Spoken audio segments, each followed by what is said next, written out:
பைபிளும் news பேப்பரும் நிகழ்ச்சிக்கு உங்களை வரவேற்கிறேன். மத்தேயு 25:10 அந்தப்படியே அவர்கள் வாங்க போன போது மணவாளன் வந்துவிட்டார். ஆயத்தமாய் இருந்தவர்கள் அவரோட கூட கல்யாண வீட்டுக்குள் பிரவேசித்தார்கள். கதவும் அடைக்கப்பட்டது. பின்பு மற்ற கன்னிகைகளும் வந்து, ஆண்டவரே ஆண்டவரே, எங்களுக்கும் திறக்க வேண்டும் என்றார்கள். அதற்கு அவர், உங்களை அறியேன் என்று மெய்யாகவே உங்களுக்கு சொல்லுகிறேன் என்றார். மனுஷகுமாரன் வரும் நாளையாவது நாளிகையாவது நீங்கள் அறியாதிருக்கிறபடியால் விழித்திருங்கள். 10 கன்னிகைகள் ஓமானம் நமக்கு தெரியும். அதை ஞாபகப்படுத்துகிற மாதிரி ஒரு நிகழ்ச்சி, ஒரு சம்பவம் சமீபத்தில் நடந்தது. கடந்த சனிக்கிழமை 12ஆம் தேதி என்று நினைக்கிறேன். குரூப் 4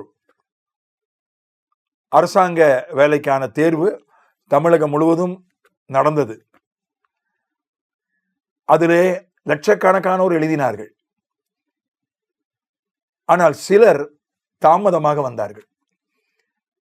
பல ஊர்களிலே பலர் தாமதமாக வந்தார்கள். அப்படி தாமதமாய் வந்தவர்கள் உள்ளே அனுமதிக்கப்படவில்லை. சிலர் கவலைப்படாம போயிட்டாங்க.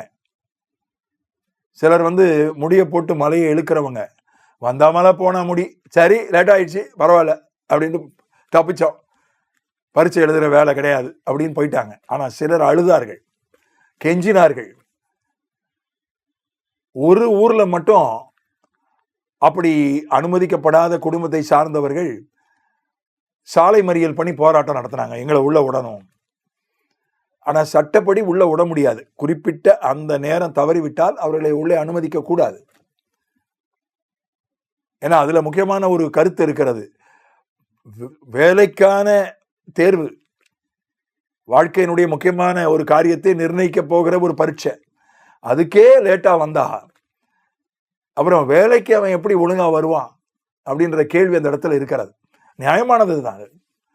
இந்த ஓமானம் அதைத்தான் ஞாபகப்படுத்துகிறது.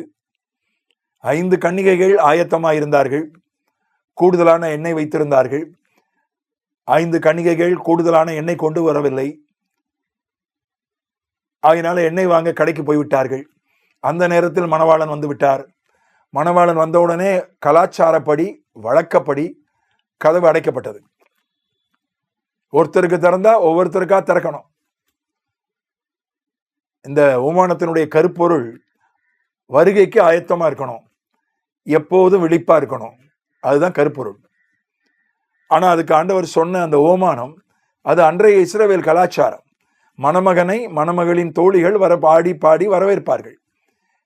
இரவு நேரம் என்பதனால் விளக்கோடு வரவேற்பார்கள். அதுல பாதி பேர் தான் அவர்கள் எண்ணெய் வாங்க போனார்கள், தாமதமாகிவிட்டது. மணவாளன் வந்தவுடன் அறைக்குள்ளே போட்டு பூட்டி விடுவார்கள்.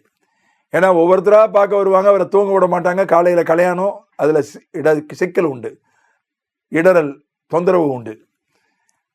5 பேர் வரவேற்றுட்டாங்க, ஆடிட்டாங்க, பாடிட்டாங்க. இவர்கள் மணமகனை பார்க்க வேண்டும், மறுபடியும் வரவேற்கணும் என்று கெஞ்சினார்கள். ஆனால் ஆண்டவரே எல்லாம் கூப்பிட்டு பார்த்தாங்க. ஆண்டவரேனா சார், ஐயா அப்படின்ற ஒரு பொருள் தான் யூத சூழ்நிலையில. ஆனா அறியேன் என்று சொல்லப்பட்டு விட்டது. உண்மையில தெரியாதான். ஏன்னா அறிமுகப்படுத்தினாதானே. அந்த 5 பேரை அறிமுகப்படுத்தினாங்க, மணமகளின் தோழிகள் என்று. கதவு திறக்கப்பட்டது. இந்த 5 பேர் கதவை தட்டுறாங்க, தங்களை தாங்களே அறிமுகப்படுத்திக் கொள்கிறார்கள். தெரியல, மணமகனுக்கு தெரியாது இவங்க யாருன்னு. அதனால கதவு திறக்கப்படவில்லை. அதனால ஆண்டவர் சொன்னார், நீங்க விழிப்பா இருங்க, ஆயத்தமா இருங்க. அதனால வருக எந்த நேரத்திலும் வரலாம். நாம விழிப்பா இருக்கணும், ஆயத்தமா இருக்கணும். குரூப் 4 பரீட்சையில உள்ளே அனுமதிக்கப்படாமல் விடப்பட்டவர்களைப் போல நம் நிலைமை ஆகிவிடக்கூடாது. ஆமென்.